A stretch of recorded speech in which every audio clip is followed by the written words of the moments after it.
नमस्कार और स्वागत है। आज हम बात करने वाले हैं बिहार विधानसभा चुनाव 2025 की, लेकिन एक बिल्कुल अलग नज़रिए से। हमारे पास जो स्रोत हैं वो दिखाते हैं कि ये चुनाव अब सिर्फ रैलियों और पोस्टरों का नहीं रह गया है। असली लड़ाई तो हर किसी के मोबाइल स्क्रीन पर लड़ी जा रही है। तो आज हमारी इस गहरी पड़ताल का मिशन ये समझना है कि ये डिजिटल जंग आखिर है क्या, इसे लड़ने के लिए कौन कौन से नए तरीके अपनाए जा रहे हैं, और सबसे ज़रूरी, इस सब के बीच एक वोटर को क्या करना चाहिए। चलिए शुरू करते हैं। ऐसा लगता है कि चुनाव प्रचार का जो पारंपरिक मैदान था वो अब फेसबुक, इंस्टाग्राम रील्स और व्हाट्सएप ग्रुप्स में सिमट गया है। इन स्रोतों के हिसाब से 2025 का बिहार चुनाव जमीन पर जितना लड़ा जा रहा है उससे कहीं ज्यादा डिजिटल दुनिया में लड़ा जा रहा है। फेसबुक, इंस्टाग्राम, व्हाट्सएप, एक्स मतलब ट्विटर और तो और कुछ सीक्रेट टेलीग्राम चैनल्स पर भी 24 घंटे एक तरह की जंग छिड़ी हुई है। और जो बात इसे पहले से बिल्कुल अलग बनाती है वो ये है कि ये लड़ाई सिर्फ पार्टियों के ऑफिशियल आईटी सेल्स नहीं लड़ रहे हैं। अच्छा, जी, अब मैदान में सरोगेट पेज भी हैं। Surrogate page? जी मतलब ऐसे पेज जो किसी पार्टी के नाम से नहीं चलते? हाँ, बिल्कुल। वो किसी पार्टी का नाम नहीं लेंगे, लेकिन उन्हीं का एजेंडा आगे बढ़ाते हैं। इनके अलावा गुमनाम कंटेंट क्रिएटर्स हैं और सबसे बड़ी बात, मीम फैक्ट्रीज का एक पूरा का पूरा नेटवर्क है। Meme factories? जी, इसकी वजह से प्रोपेगेंडा का पूरा सिस्टम किसी एक सेंटर से नहीं चलता। ये पूरी तरह फैला हुआ है। इसे पकड़ना या इसकी जिम्मेदारी तय करना लगभग नामुमकिन हो गया है। मतलब ये सिर्फ पार्टी के ऑफिशियल हैंडल की बात नहीं है, बल्कि एक पूरी की पूरी शैडो आर्मी है जो कंटेंट बना रही है। कमाल है। तो फिर ये आर्मी लड़ कैसे रही है? इन स्रोतों में इनके हथियारों का भी जिक्र होगा? बिल्कुल है। और पहला और सबसे बड़ा हथियार है नैरेटिव वॉर। नैरेटिव वॉर, यानी किसकी कहानी में दम है, किसकी कहानी लोग मानेंगे। एकदम, ये कहानी गढ़ने की ही लड़ाई है। कुछ पेज आपको सिर्फ सरकार की उपलब्धियां दिखाएंगे, वो भी बढ़ा चढ़ाकर। एक छोटे से काम को भी मतलब ऐतिहासिक उपलब्धि की तरह पेश किया जाएगा। और वहीं दूसरी तरफ कुछ ऐसे पेज हैं जिनका एकमात्र काम विपक्ष की छोटी छोटी गलतियों को पकड़ना और उन्हें दिन रात दोहराते रहना है, ताकि लोगों के दिमाग में वो बात बैठ जाए। लेकिन ये तो सिर्फ अच्छा बुरा दिखाने की बात हुई। क्या ये इससे भी ज्यादा गहरा है? बहुत ज्यादा। असल खेल तो तब शुरू होता है जब ये नैरेटिव जाति और धर्म के आधार पर बनाए जाते हैं। ओहो। बहुत चालाकी से ऐसा कंटेंट बनाया जाता है जो समाज के एक वर्ग को दूसरे के खिलाफ असुरक्षित महसूस कराए या भड़काए। इन स्रोतों में इसे खामोश लेकिन बेहद असरदार युद्ध कहा गया है। खामोश, ये शब्द बहुत दिलचस्प है। खामोश इसलिए क्योंकि ये शोर शराबे वाली रैलियों की तरह नहीं होता। ये धीरे धीरे आपके फोन के जरिए आपकी सोच में उतरता जाता है और आपको इसका एहसास तक नहीं होता। और शायद इसी सोच पर असर डालने का सबसे तेज तरीका है मीम वॉरफेयर। स्रोतों में एक लाइन है जो मुझे बहुत सटीक लगी, हंसी में जहर। ये शायद सबसे खतरनाक हथियारों में से एक है। सुनने में तो मजाक लगता है, पर क्या ये वाकई इतना खतरनाक है? इसकी साइकोलॉजी समझिए। एक लंबा चौड़ा आर्टिकल या भाषण वो ध्यान खींचने में वक्त लेता है, उस पर सवाल भी उठते हैं। लेकिन एक मीम तो तुरंत समझ आ जाता है। हाँ, वो एक तस्वीर और 2 लाइन में अपनी बात कह देता है। वो मजाकिया होता है, इसलिए हमारा दिमाग उसके लिए अपनी डिफेंस नीचे कर देता है। हम उसे सच या झूठ की तरह नहीं देखते, एक चुटकुले की तरह देखते हैं। और उसे शेयर भी कर देते हैं बिना ज्यादा सोचे समझे। ठीक वहीं पर इसका असर शुरू होता है। लोग उसे मजाक समझकर शेयर करते हैं, लेकिन वो किसी नेता या किसी मुद्दे की छवि को 1 सेकंड में बना या बिगाड़ रहा होता है। अच्छा। जब आप एक ही विचार को बार बार मजाकिया अंदाज में देखते हैं तो वो आपके अवचेतन मन में सच की तरह बैठ जाता है।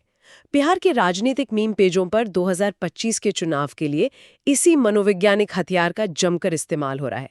ये सोशल इंजीनियरिंग है जो मनोरंजन के पर्दे के पीछे से काम करती है।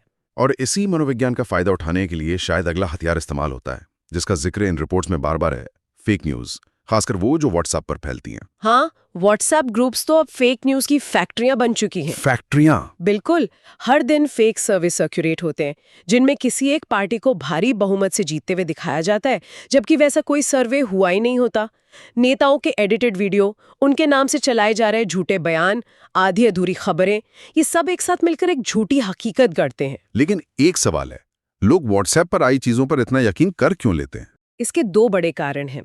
पहला, व्हाट्सएप एक पर्सनल स्पेस है। जब कोई संदेश किसी दोस्त या रिश्तेदार से आता है तो हम उस पर ज्यादा भरोसा करते हैं। हाँ, ये तो है। लगता है कि चाचा जी ने भेजा है तो सही होगा। बिल्कुल। और दूसरा कारण, ये एंड टू एंड इनक्रिप्टेड है।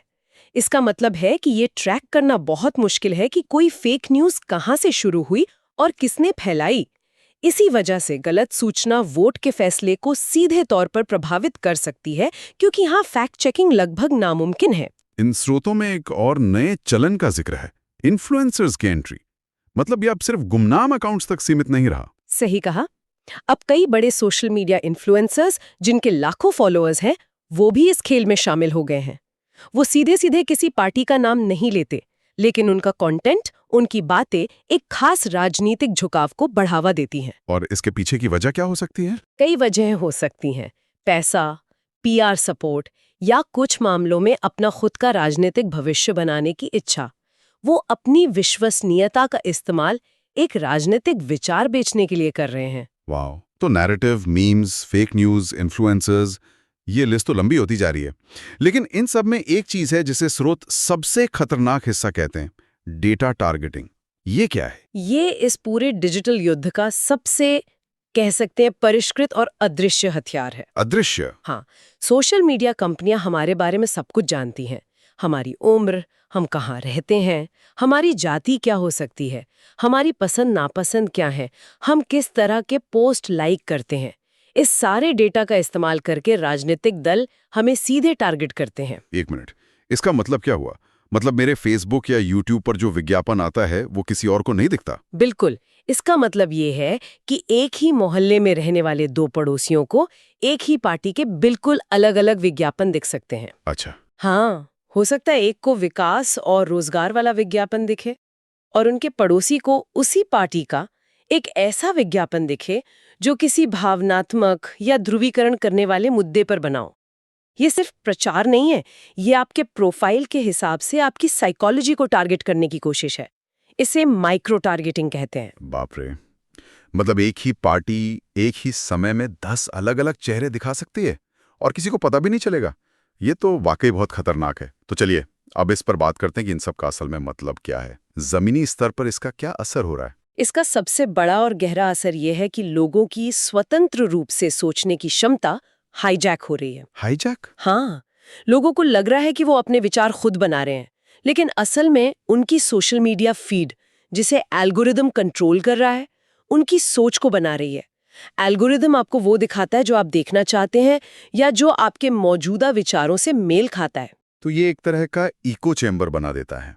मतलब हम सिर्फ अपनी ही आवाज की गूंज सुनते रहते हैं। बिल्कुल। अगर आपका झुकाव एक खास विचारधारा की तरफ है, तो आपको उसी से जुड़ा कंटेंट बार बार दिखाया जाएगा। इससे आपका विश्वास और भी पक्का हो जाता है और आप दूसरे नजरिए को देख ही नहीं पाते या उसे दुश्मन समझने लगते हैं। आपको स्वतंत्र सोच का भ्रम होता है, जबकि आप एक डिजिटल बुलबुले में कैद होते जा रहे हैं। और समाज पर इसका क्या असर पड़ रहा है?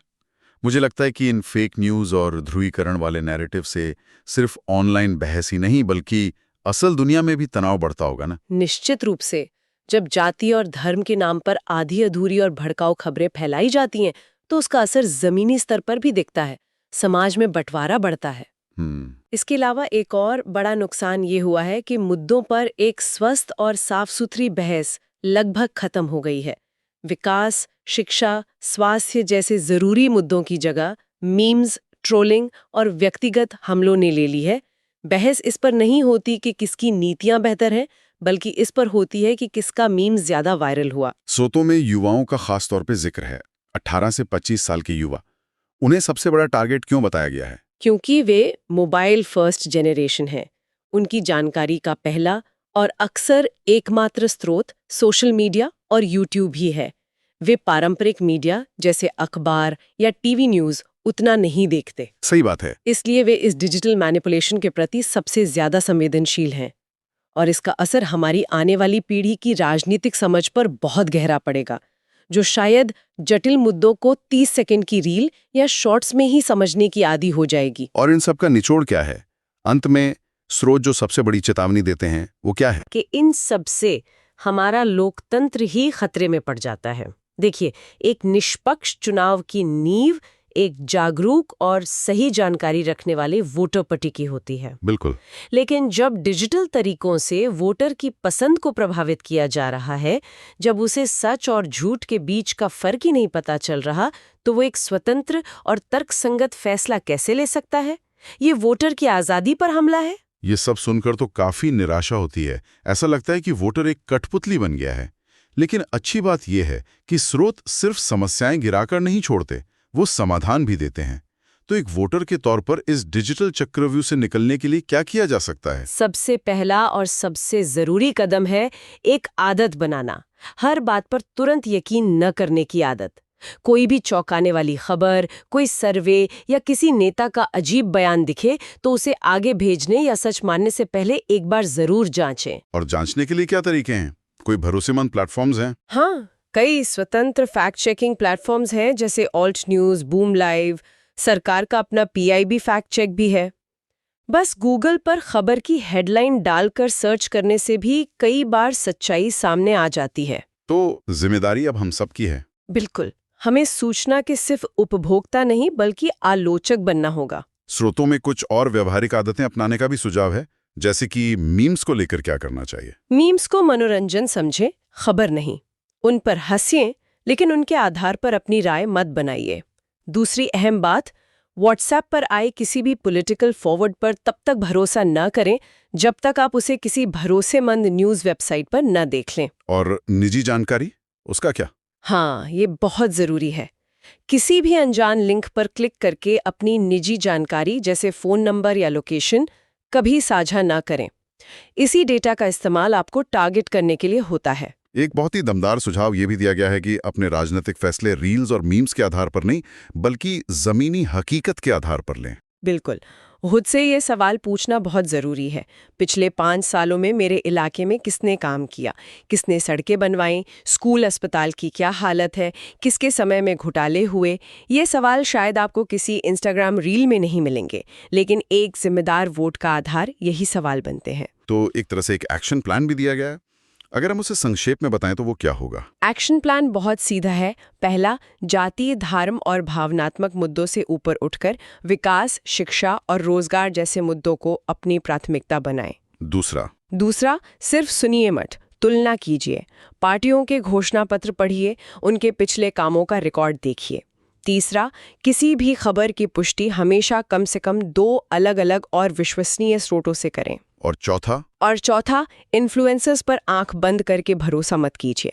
याद रखिए, उनका काम राय बेचना है, चाहे वो किसी प्रोडक्ट की हो या किसी राजनीतिक विचार की। तो कुल मिलाकर बिहार चुनाव 2025 पर यह गहरी पड़ताल हमें बताती है कि ये सिर्फ एक राजनीतिक लड़ाई नहीं है, ये हमारे दिमाग में लड़ा जा रहा है एक डिजिटल युद्ध है। आज एक व्यक्ति ऑनलाइन जो देखता है, जो पढ़ता है, वही धीरे धीरे उसकी सोच बन जाती है और अंत में वही सोच उसका वोट तय कर सकती है। इन स्रोतों से सबसे बड़ा सबक यही मिलता है कि हमें सूचना के इस नए माहौल में जीना सीखना होगा।